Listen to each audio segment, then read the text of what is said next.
Hello everyone, welcome back. So, fourth lecture in Connect the Dot series will start very quickly. So, last lecture లో ఒక question అడిగాను. ఏంటి? Capital receipts లియబిలిటీని ఎందుకు create చేస్తాయి, తర్వాత అసెట్స్ని ఎందుకు తగ్గిస్తాయి అని అడిగాను. వెరీ సింపుల్ ఎక్స్ప్లెనేషన్ ఏంటి అంటే, for example governments bonds issue చేసింది. బాండ్స్ ఇష్యూ చేసి దీన్ని సెల్ చేస్తే you will get the capital receipts. So simple ఏమైపోయింది, ఒక పర్టికులర్ అసెట్ గవర్నమెంట్ సైడ్ నుంచి వేరే వాళ్ళ దగ్గరికి వెళ్ళింది. So reduction in the assets. And తర్వాత ఈ బాండ్స్కి it's certain point of time తర్వాత ఇంట్రెస్ట్తో పాటు మళ్ళీ డబ్బులు పే చేసి బాండ్ పర్చేస్ చేయాలి, కాబట్టి లియబిలిటీ క్రియేట్ అవుతుంది. సో అందుకని క్యాపిటల్ రిసీట్స్ అనేవి లియబిలిటీ కానీ రిడక్షన్ ఆఫ్ అసెట్స్ కానీ అవుతుంది. Okay, so let start. So ఈ పేజ్లో లార్జ్లీ హిస్టరీ క్వశ్చన్స్ ఉన్నాయి. హిస్టరీ క్వశ్చన్లు ఎక్కువ అనలైజ్ చేయకుండా ఫటాఫట్గా ఏం నేర్చుకోవాలో చూద్దాం.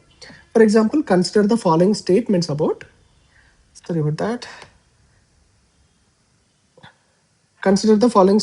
About Rajaram Mohan Rai.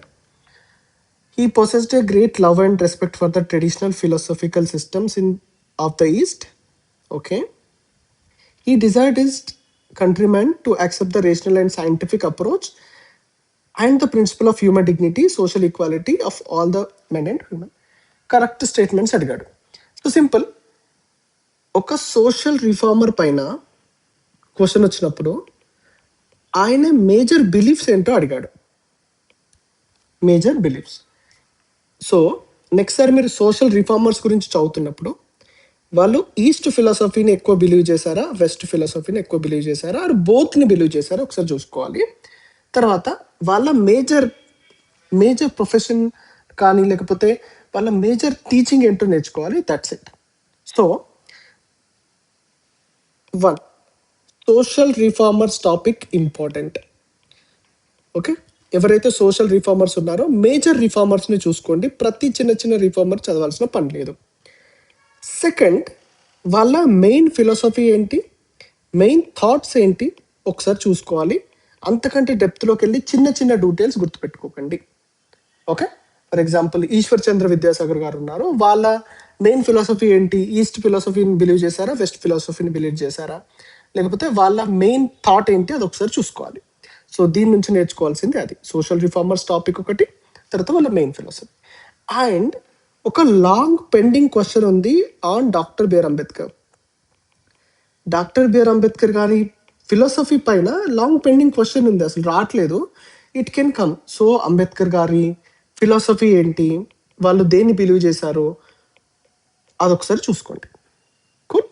Next, consider the following subjects with regard to the non cooperation movement. So non cooperation మూమెంట్లో లా కోర్ట్స్ని బాయ్కాట్ చేశారు, ఫారెన్ క్లాత్ని బాయ్కాట్ చేశారు, స్ట్రిక్ట్ నాన్ వైలెన్స్ని అబ్జర్వ్ చేశారు, టైటిల్స్ని రిటైన్ చేసుకున్నారు but without using them in public. తర్వాత పంచాయత్స్ని ఎస్టాబ్లిష్ చేశారు to settle the disputes. Were parts of the non cooperation programme. So non cooperation ప్రోగ్రాంలో ఎలాంటి టైప్స్ ఆఫ్ ప్రొటెస్ట్లు చేశారు, ఎలా దాన్ని ఆ ఉద్యమాన్ని నడిపించారని అడుగుతున్నాడు. So steps. దీని నుంచి మీరు ఏం నేర్చుకోవచ్చు అంటే, నాన్ కోఆపరేషన్ మూమెంట్ అనేది ఒక ఆల్ ఇండియా ప్రొటెస్ట్. సిమిలర్లీ స్వదేశీ మూమెంట్ అయింది, నాన్ కోఆపరేషన్ మూమెంట్ అయింది, తర్వాత సివిల్ డిసోబీడియంట్ మూమెంట్ అయింది, తర్వాత క్విట్ ఇండియా మూమెంట్ అయింది. ఈ 4 మూమెంట్స్లో మీరు చదివేటప్పుడు ఫస్ట్ ఫోకస్ చేయాల్సింది ఏంటంటే, కోర్ట్స్ని బైకాట్ చేశారా, ఫారెన్ క్లాత్ని బైకాట్ చేశారా, స్కూల్స్ని బైకాట్ చేశారా లేదా, తర్వాత నాన్ వైలెన్స్ ఎక్కడెక్కడ స్ట్రిక్ట్గా అవాయిడ్ చేశారు అది చూసుకోవాలి. తర్వాత టైటిల్స్ని రిటైన్ చేసుకున్నారా, టైటిల్స్ని వదిలేశారా, తర్వాత లోకల్ పంచాయతీని డిస్ప్యూట్ సెటిల్మెంట్ కోసం యూజ్ చేసుకున్నారా లేదా, ఈ పాయింట్స్ మీరు గుర్తుపెట్టుకోవాలి. ఓకేనా. సో దీని నుంచి నేర్చుకోవాల్సింది అయితే non cooperation programme is a very important theme. దాని నుంచి వచ్చేది Swadeshi movement, non cooperation movement, civil disobedient movement, quit India movement. వీటి గురించి కూడా ప్రాపర్గా చదువుకోవాలి. Okay, next, this is a exact replica of previous year question. Previous ఇయర్లో అడిగాడు, అదే క్వశ్చన్ని మళ్ళీ తీసుకొచ్చి అడిగాడు. Water bag, leather pulled over pulley, large wheel with earthen pots tied outer ends of the spokes, earthen pot driven by the bullocks, large water bucket pulled up by the rope directly by hand. ఇది మీకు తెలిసిందే answer is this. Okay, NCERT నుంచి direct వచ్చింది question. All history text బుక్లో ఉంటుంది, ఒక wheel type ఉంటుంది, ఇట్లా ఉంటాయి. మనం చాలా సినిమాలో కూడా దీన్ని చూసాము. బట్ ఇక్కడ ఒక టెక్నిక్ మీకు నేర్పించాలనుకుంటున్నాను. ఎప్పుడైతే ఇట్లా వన్ లైనర్ స్టేట్మెంట్స్ వచ్చాయో క్వశ్చన్ అడిగినప్పుడు సిమిలర్లీ వర్డింగ్ రెండు స్టేట్మెంట్స్లో ఉంటాయి. ఫర్ ఎగ్జాంపుల్ దీనికి మీకు ఆన్సర్ తెలీదు, అట్లీస్ట్ దేన్ని ఎలిమినేట్ చేయాలని అర్థమైనప్పుడు ఫస్ట్ చూడండి, water bag leather pulled over pulley, large wheel earthen parts and spokes, larger earthen pot here, తర్వాత large water bucket pulled up by the rope tied by the hand. ఇది చూస్తే ఈ two options సిమిలర్గా ఉన్నాయి. If మీకు answer తెలియకపోతే you should go with any of this. ఈ రెండిట్లో ఆన్సర్ ఉంటుంది generally. Okay, so earthen pots here, single statement answer 4 ఉన్నాయి. సో అందులో 1 రైట్ అవుతుంది కాబట్టి ఈ రెండిట్లో ఏదో ఒకటి రైట్ అయ్యే ఛాన్స్ ఉంది. So you can eliminate this. ఈ రెండిట్లో 50-50 risk you can take. Okay, let's move on. దీని నుంచి లర్నింగ్ ఏంటి? ఎన్సీఆర్టీలో హిస్టరీ బుక్స్ చదివేటప్పుడు పక్కపంటి బాక్సెస్ ఉంటాయి. Do you know? Or blue కలర్లో గ్రీన్ కలర్లో బాక్సెస్ ఉంటాయి కదా, those are very very important. If మీరు ఎనీ బుక్ అయినా చదువుకోండి హిస్టరీది, but NCERT, new NCERT, latest available ఎన్సీఆర్టీలో బాక్సెస్లో ఉన్నాయి, ఒకసారి చూసుకోండి, దాని నుంచి క్వశ్చన్స్ వస్తాయి. Okay, now who among following rulers in ancient India had assumed the titles of Mattavilasa, Vichitrachitta, Gunabhara? Forget about the answer. ఇది ఎన్సీఆర్టీ నుంచి వచ్చింది. చాలా టఫ్ క్వశ్చన్, బట్ ఎన్సీఆర్టీ నుంచే వచ్చింది. ఇప్పుడు ఇట్లాంటి హిస్టరీ క్వశ్చన్స్ అప్పుడు ఏం చేయాలంటే, జనరల్లీ ఆన్సర్స్ ఏముంటాయంటే, ఫర్ ఎగ్జాంపుల్ పైన క్వశ్చన్ చూసారా, పైన క్వశ్చన్ ఇది పని చేయదు. ఫర్ ఎగ్జాంపుల్ వర్మన్ వన్ దీంట్లో ఆన్సర్ ఉండే ఛాన్స్ ఉంది. But UPSC is also getting smart. Simha, so very less chance. ఆ పైన టెక్నిక్ ఇక్కడ ఫాలో అవ్వదు, స్టేట్మెంట్స్ టైప్లో వర్కౌట్ అవుతుంది. Okay, leaving the logics aside, leaving the tricks aside, ఇట్లాంటి క్వశ్చన్స్ వచ్చినప్పుడు ఒకవేళ ఆన్సర్ ఏ అయిందనుకోండి, ఈ 3 ఆప్షన్స్ నెక్స్ట్ సారికి ఇంపార్టెంట్ అవుతాయి, నెక్స్ట్ టైంకి ఇంపార్టెంట్ అవుతాయి. జనరల్లీ ఇవే తిప్పి అడుగుతుంటాడు. సో ఇప్పుడు మీరు ఏం చేయండి అంటే, మహేంద్రవర్మన్ గురించి, సింహ విష్ణు గురించి, నరసింహవర్మన్ గురించి, సింహవర్మన్ గురించి ఒక్కసారి గూగుల్ చేయండి.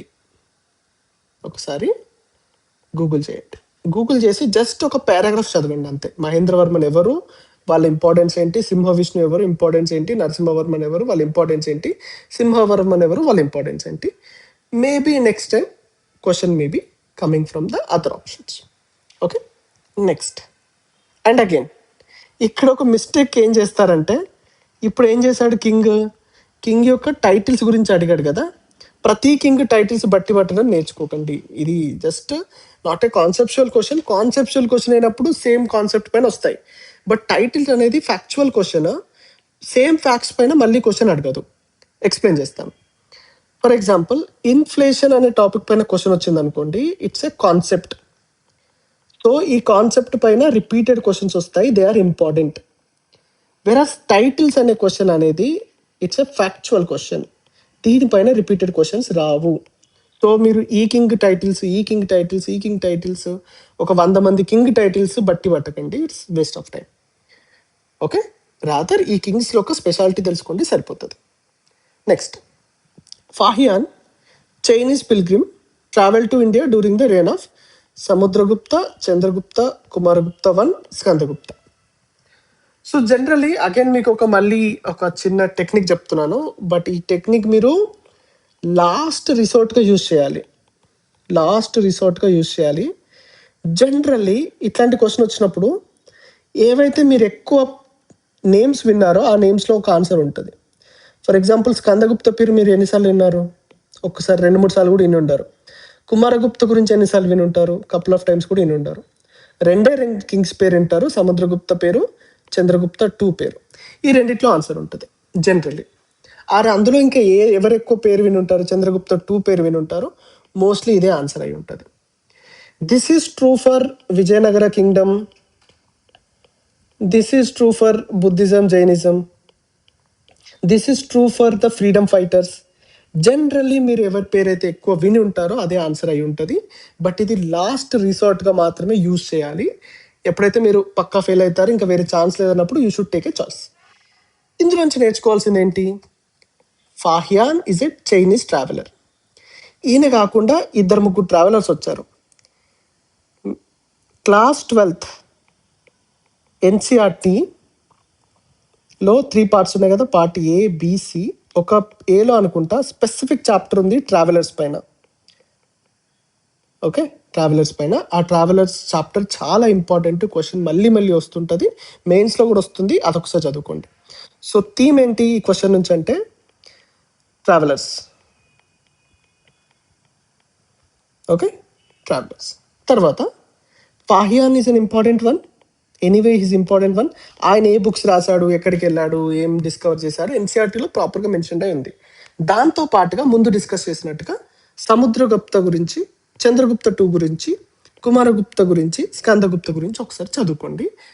వాళ్ళ మెయిన్ కాంట్రిబ్యూషన్స్ ఏంటి, లిటరరీ కాంట్రిబ్యూషన్స్ ఏంటి, వాళ్ళ కోర్టులో ఎవరు ఉండేవారు, ఇది ఒక్కసారి చూసుకుంటే this topic is done. Okay, హిస్టరీలో ఇట్లనే మనం ఎక్కువ నేర్చుకుంటాం, ఇట్లనే ఎక్కువ స్కోర్ చేసుకుంటాం. అండ్ ఇంకొక పాయింట్, ఎవరైతే దీన్ని చూసి స్ట్రెస్ అవుతున్నారో,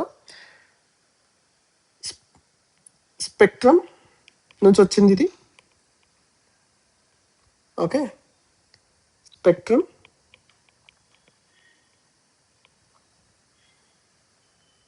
ఎన్సీఆర్టీ, ఎన్సీఆర్టీ, ఎన్సీఆర్టీ. సో 10 బుక్కులు చదవడం కాదు, మీరు చదివే బుక్ను మంచిగా చదవండి, అందులోంచి క్వశ్చన్స్ వస్తాయి. Okay, so see you very soon. All the very best.